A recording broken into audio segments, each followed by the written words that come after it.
Hey guys, good morning. কেমন আছো সবাই? আশা করি সবাই ভালো আছো, সুস্থ আছো। আজকে হচ্ছে শনিবার সকালবেলা ঘুম থেকে উঠেই ভিডিওটা এডিট করে নিলাম।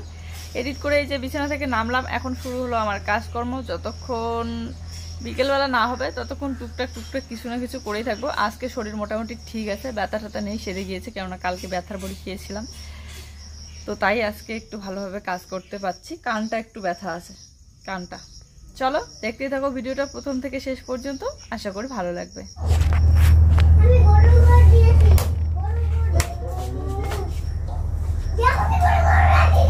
বেশি ক্যালক্যাল করিস বেশি।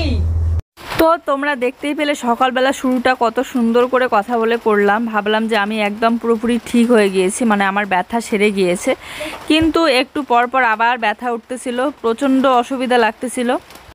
কালকে একজন কমেন্ট করে বলেছিল তোমার বর তোমাকে হেল্প করে না, মানে এরকম টাইপের বলেছিল যে এটা কি ভালোবাসা তাহলে।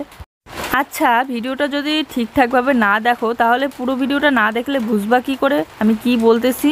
কালকেও কিন্তু আমি ভিডিওতে বলেছিলাম যে আমার বর আমাকে যথেষ্ট হেল্প করে, কিন্তু ও হচ্ছে জুইকে নিয়ে স্কুলে গিয়েছে, তাই রান্না বান্না এগুলো কাজকর্ম তো আমাকেই করতে হবে। প্রত্যেক দিন তো হেল্প করা সবসময় তো সম্ভব হয় না, তাই না? যখন একদম পুরোপুরিভাবে অসুস্থ হয়ে পড়ি, একটু উঠতে পারি না বিছানা থেকে, যখন মাথা ব্যথা হয় তখন ওই করে দেয়। আমার বর সারাদিন বসে থাকে, কোনো কাজ করে না, তবু আমাকে হেল্প করে না কেন? এই যে আমার বর কি করে সারাদিনে আজকে তোমাদেরকে বলি। মোটামুটি কিছুদিন আগে ও টিউশনে যেত, পড়াশোনা করতো, এখন আর টিউশনে যায় না, কেননা টিউশনে যেতে গেলে টাকা দিতে লাগে মাসে মাসে, আর আমরা টাকা দিতে পারি না এখন। আর ও যদি টিউশনে যায় তাহলে আমার বাচ্চাকে নিয়ে স্কুলে গিয়ে বসে থাকতে লাগে, স্কুলে দিয়ে আসা নিয়ে আসা এরকম করতে করতে তখন আমি আর ভিডিও করতে পারি না। তার মানে আমাদের ইনকামটা টোটালি বন্ধ হয়ে যায়। তাহলে চলবো কি করে? তাই ও সকালবেলা কিছু খেয়ে, মানে চা বিস্কিট খেয়ে জুসোনাকে নিয়ে যায় স্কুলে। কোনো দিন খাওয়াও হয় না সকালবেলা, স্কুলে দিয়ে এসে তারপরে খায়। খেতে না খেতেই এদিকে 1টা বেজে যায়। তার 1টার সময় ও গিয়ে ওখানে বসে থাকে জুসোনাকে নিয়ে আসবে বলে। 1:45 ছুটি হয়, নিয়ে আসে আস্তে আস্তে 2টা 2:30 বেজে যায়। তখন দুপুরবেলাকার খাওয়া দাওয়া করে একটু ঘুমিয়ে পড়ে। আর ঘুম থেকে উঠতে না উঠতেই এদিকে 4টা 4:30 বেজে যায়। তখন ওকে ডেকে তুলি দুধ নিয়ে আসার জন্য। বিকেলবেলা বাজার থেকে দুধ নিয়ে আসতে হয়, আর দুধটা কোনো রকম নিয়ে এসে রেখে দিয়েই ও ছুটে চলে যায় রান করতে, যেদিন করে বৃষ্টি থাকে না আর মাঠটা শুকনো থাকে। তারপরে আস্তে আস্তে হয়ে যায় রাত্রিবেলা। তো সারাটা দিনে মনে করো ব্যস্তই থাকে, কোথায় আর বসে থাকে। আর এইগুলো তো এক ধরনের আমারই কাজ। ও যদি বাড়িতে না থাকতো তাহলে আমাকেই চারিদিকে ছোটাছুটি করতে হতো, জুইকে নিয়ে যাওয়া আসা আবার ভিডিও করা। তো বলতে পারো এগুলো এক ধরনের হেল্প করা আমাকে। তো যাই হোক, ঘরটা গুছিয়ে নিলাম, গুছিয়ে নিয়ে এদিকে ঝাড়ু দিয়ে নিচ্ছি। আজকে সকাল সকাল আকাশটা খারাপ ছিল, তাই উঠতে একটু লেট হয়ে গিয়েছে। তাই হচ্ছে আজকে রান্না বান্না করতে পারবো না মনে হচ্ছে, টাইম একদম নেই। এদিকে স্কুলের টাইমও হয়ে যাচ্ছে। তো ঘর দোর পরিষ্কার করে বাসন মাজা ধোয়া কমপ্লিট করে, আর জুই সোনাকে হচ্ছে একটা জায়ের বাড়ি থেকে ভাত নিয়ে এসে খাওয়াই দিয়েছিলাম, কারণ ওই জাটারও বাচ্চা আছে, তো স্কুলের সময় রান্না করে, তো ওখান থেকে একটুখানি সেদ্ধ ভাত নিয়ে এসে খাওয়াই দিয়েছিলাম।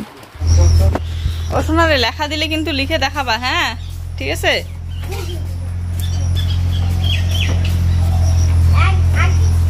জলের বোতল নিছো? বইগুলো দেখছো? খাতাটা আছে নাকি মোটা খাতা ব্যাগের ভিতরে? তো আজকে হচ্ছে জুইকে স্কুল দিয়ে পাঠিয়েছি। আমার এক জায়ের কাছ থেকে ভাত নিয়ে এসে খাওয়াই দিলাম, তারপরে স্কুল দিয়ে পাঠিয়েছি। তো আমি এখনো রান্না বান্না কিছু করিনি। এই যে সবে স্নান করে আসলাম, এখন বাজে হচ্ছে 10:30। এখন রান্না বসাবো, কেন ওরও খুব খিদে পেয়ে গিয়েছে, এসে আবার খাবে। জুইকে রেখে আসবে, আসলে রান্না করে তারপরে ওকে ফোন করব। আমারও খুব খিদে পেয়ে যাচ্ছে, অনেক বেলা হয়ে যাচ্ছে, এখনো কিছু খাওয়া হয়নি সকাল থেকে। আজকে এতটা মানে সকালবেলায় এডিটটা যেহেতু করেছি এই জন্য, আর রান্নাবান্নাও করা হয়নি। তো চলো এখন রান্নাটা বসিয়ে দিই। কি কি আজকে পটল, আলু আর বইকচু কয়েকটা ছিল, সেগুলো কেটে দিয়েছি। বইকচুটা আলাদা করে বানালাম না, একসাথেই সব মিক্স করে দিয়েছি। এদিকে ভাত হচ্ছে আমার, জানালাটা ভালোভাবে খোলাই হয়নি।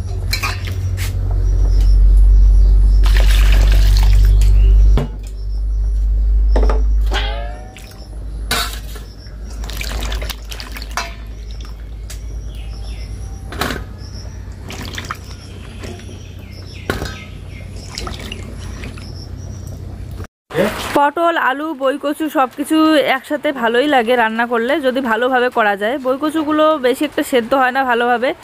কালকে ভাতের মধ্যে সেদ্ধ দিয়েছিলাম, তো কোনোগুলো সেদ্ধ হয়েছিল, কোনোগুলো হয়নি।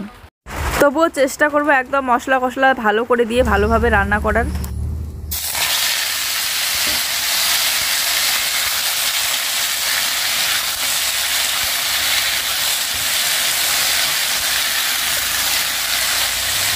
তো এই যে এখানে আমি মশলা রেডি করে নিয়েছি। এখন হচ্ছে বইকচু আর পটলগুলো একটু ভালোভাবে ভেজে নিয়ে মশলাটা দিয়ে দেবো আমি। আজকে সকাল সকাল আমাদের এদিকে বৃষ্টি হচ্ছে, বৃষ্টি থামার নাম নেই, ফোঁটা ফোঁটা পড়েই যাচ্ছে। তো এই জন্য আমার ভয়েস দেওয়ার সময় বৃষ্টির আওয়াজ হয়তো চলে আসতেছে। তো মশলাটাকে ভালো করে ভেজে নিয়ে আমি সেদ্ধ করার জন্য জল দিয়ে দিয়েছিলাম। এই দেখো সেদ্ধ হয়ে গিয়েছে। এবারে কষিয়ে নিয়ে তারপরে হালকা হালকা ঝোল করব।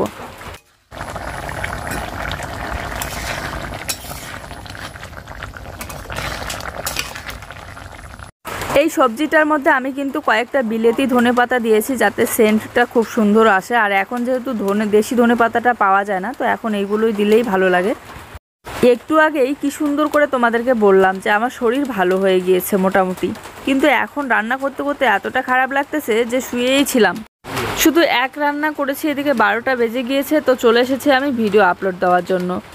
ভেবেছিলাম এইখান থেকে গিয়ে তারপরে পটল ভাজা করে নেবো। আমারও কিন্তু খাওয়া এখনো হয়নি। ভাবলাম যে রান্না বান্না কমপ্লিট করে তারপরেই একবারে খাই। ও আবার ফোন করে বলতেই আছে যে তুমি খাওয়া দাওয়া করে নাও, আমার যাইতে একটু লেট হবে।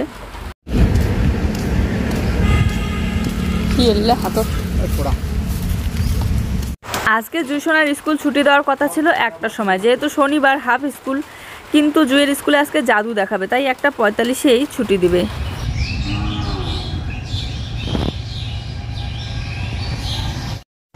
বাড়িতে আসতে না আসতে শরীরটা এত ব্যথা শুরু হয়ে গিয়েছে, পা হাত সব কিছু যেন শুলাচ্ছে। মাথাটাও প্রচণ্ড ব্যথা করতেছে, কানে ব্যথা হচ্ছে, তাই হাও করতে পারছি না। কোনো রকম ধীরে ধীরে একটুখানি ভাত খেয়ে এই যে শুয়ে আছে। আর বাইরে দেখো কি পরিমাণে রোদ উঠে গিয়েছে। তুমি আমাকে চিন্তা করতেছিলা? আমি তোমাকে চিন্তা করতেছিলাম? কি চিন্তা করতেছিলাম আমি? হ্যাঁ, কি চিন্তা করতেছিলাম, কি ভাবতেছিলাম আমি?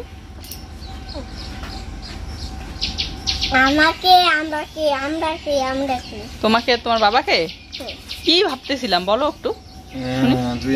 তুমি নাকি বলতেছো তোমার বাবাকে যে মেমি চিন্তা করতেছে, এখনো কেন আসে না জুইয়ের বাবা, এরকম নাকি বলছো তুমি তোমার বাবাকে?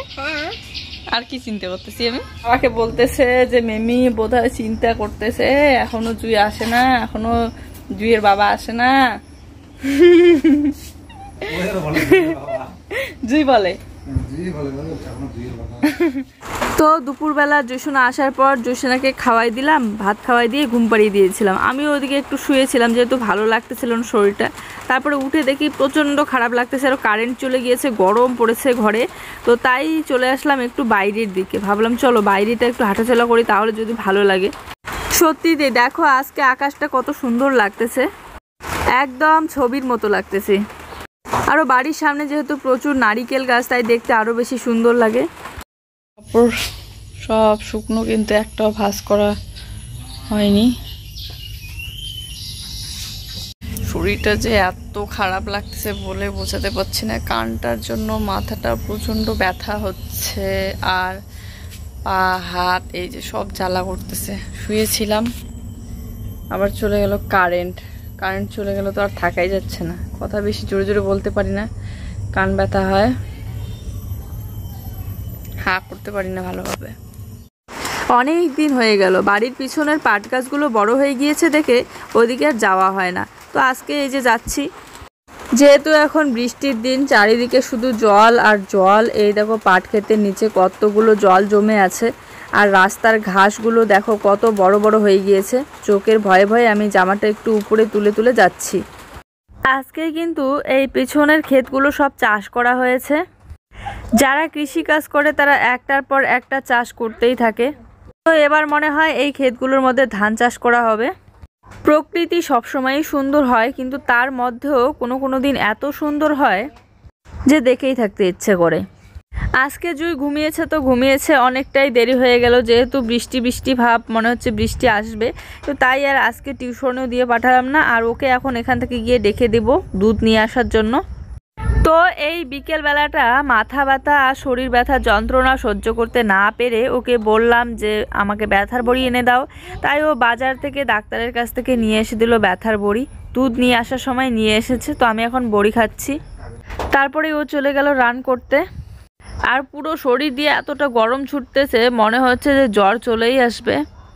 আর জানোই তো প্রত্যেক দিন ভিডিও ছাড়লে একটা অভ্যাসে পরিণত হয়, তাই যতই শরীর খারাপ থাক না কেন টুকটাক আমি চেষ্টা করি সব সময় তোমাদের সাথে শেয়ার করার, আর না করলে কেমন যেন একটা লাগে।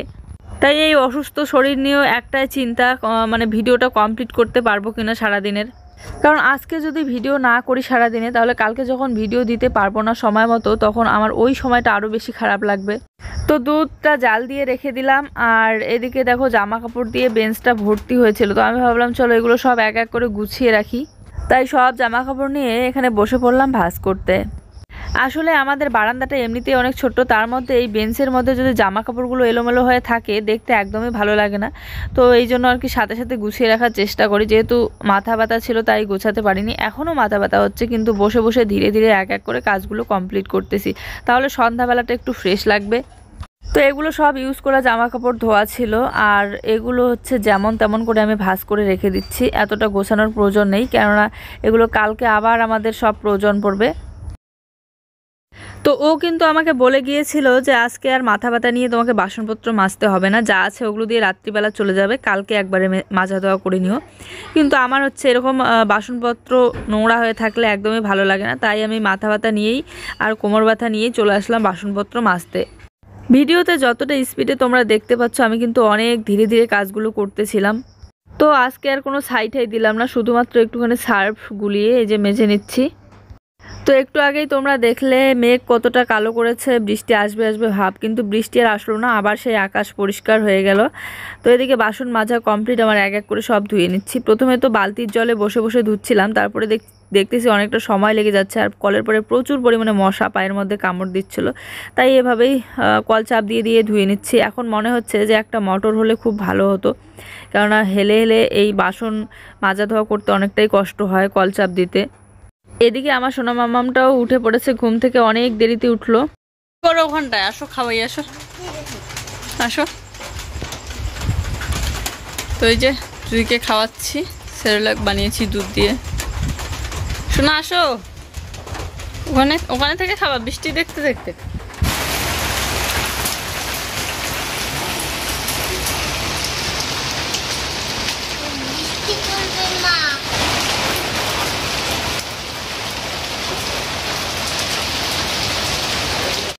আজকের বিকেলবেলা আকাশের তুলনায় সন্ধ্যাবেলা আরও মেঘ কালো করেছিল। তো এই যে ফাইনালি চলেই আসলো বৃষ্টি অনেক দেরিতে রাত্রিবেলা। আর আমাদের বারান্দার বাঁশগুলো যখন কালার করেছিলাম কতটা সুন্দর লাগতেছিল দেখতে, কিন্তু এখন ধীরে ধীরে কালারটা নষ্ট হয়ে যাচ্ছে। বৃষ্টির জল পাইতে পাইতে ছাতা লেগে গিয়েছে, আর কোনো কোনো জায়গায় কালারগুলো উঠে গিয়েছে, তাই দেখতে কেমন যেন লাগে।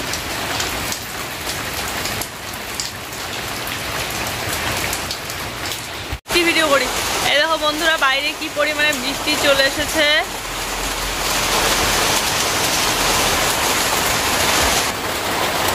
এই তো বড়ি মানে ব্যথার বড়ি খেয়ে দেয় একটু ঠিক আছে, এখন একটু ব্যথাটা কম। আর বৃষ্টি এসেছে, বাইরে চলে এসে রান করতে মনে হয় ভিজে ভিজে একাকার হয়ে গেল। এদিকে বিছনাকে আমি পড়াচ্ছি, এই দেখো কি বৃষ্টি আসছে।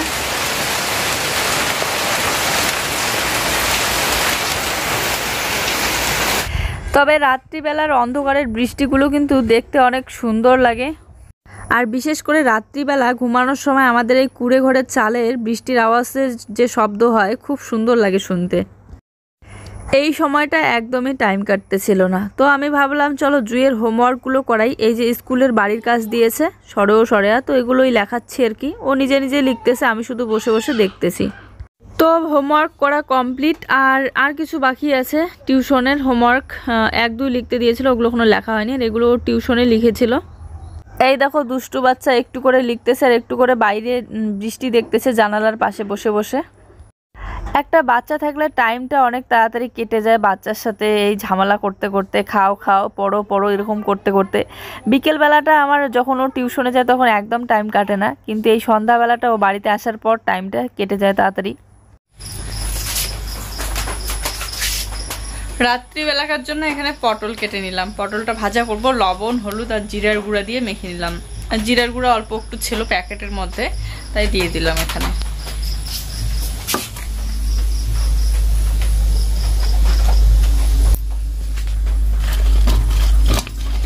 তো পটলের মধ্যে লবণ হলুদ দিয়ে মেখে নিলাম। আর ভাবতেছি এই কড়াইতে এর মধ্যেই ভাজা করে নিই। কষ্ট করে বাসনপত্র মাজা ধোয়া করে এনে রেখে দিয়েছি, গুছিয়েই রাখতে পারিনি, কেন জানি না এখন ভালোই লাগে না, মানে একদমই কাজ করার এনার্জি খুব লুজ হয়ে গিয়েছে। চেষ্টা করলেও করতে পারি না, পুরো শরীর একদম দাঁড়িয়ে থাকতে পারি না, ব্যথা হয়ে যায়।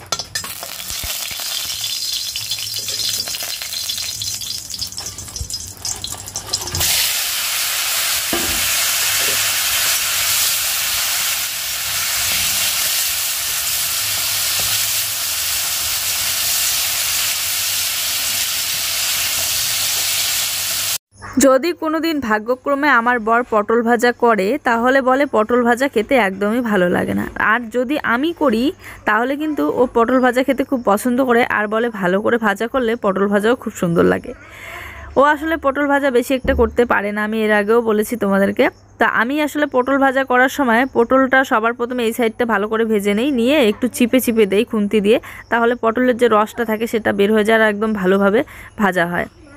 আর জালটা সবসময় কমই রাখি, ও কি করে জালটা একদম বেশি দিয়ে রাখে, আর এমনিতে উপরটা করে ভাজা হয়, ভিতরটা করে কাঁচা কাঁচাই থাকে। আর রাত্রিবেলা আর কোনো সবজি বানাবো না, শুধু পটল ভাজাই করে নিচ্ছি। দুপুরবেলাকার যেহেতু বইকচু পটল আলু সবজি আছে, আর ভাতও আছে, ভাতও রান্না করতে হবে না আজকে, তাই শুধু পটল ভাজা করে এখন খাওয়া দাওয়া করব।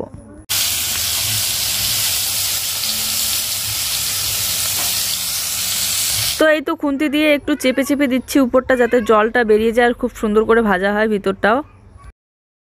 তো এই তো এক সাইড ভাজা হয়ে গিয়েছে, এবারে আর এক সাইডটা ভালো করে ভেজে নিচ্ছি। বলো তো কাকে বলবা, বলো তো, আমাকে না তোমার বাবাকে? বলো বলো, চোখ বন্ধ করছি, বলো কলিজা পাখি রে। চলো আজকের আমাদের ভিডিওটা ছিল এই পর্যন্তই। সবাই ভালো থেকো, সুস্থ থেকো, সবার জন্য রইলো অনেক অনেক ভালোবাসা। যারা আমাদের চ্যানেলে নতুন প্লিজ চ্যানেলটিকে সাবস্ক্রাইব করে দিও, আর পাশে থাকা বেল নোটিফিকেশনে ক্লিক করে অল করে দিও। আর ভিডিওগুলি ভালো লাগলে লাইক কমেন্ট। সবাইকে গুড নাইট।